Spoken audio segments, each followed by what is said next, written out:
Hi everyone, my name is Christopher Martin. I am Senior Counsel in Coinbase, and today I will be giving a lecture introducing you to financial services law in Ireland.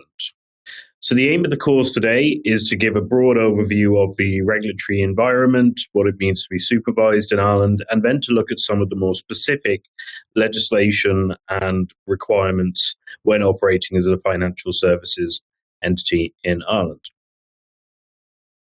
So maybe looking at it at a high level initially, what is the role of regulation? So the role of regulation in the first instance is obviously to protect the market and the economy. And obviously financial institutions can have a significant impact on the market, on the broader economic situation, which we saw very clearly, for example, with the 2008 crash. And what that really emphasized was that regulation needs to step in and needs to introduce significant and substantive rules around things like capital, liquidity, in order to ensure that when you have financial institutions which have significant exposures to the broader economy, that they have good corporate governance, they comply with law, and that they're properly resourced and able to support themselves.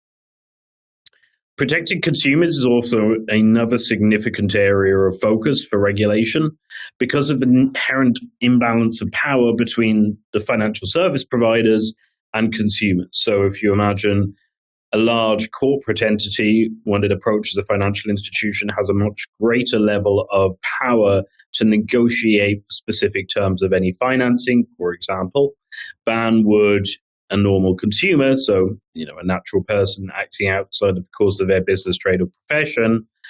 And therefore, the law steps in to introduce rules around how you deal with consumers as a financial institution. So conduct of business requirements that protect consumers and attempt to address this imbalance between the financial service provider and the consumer.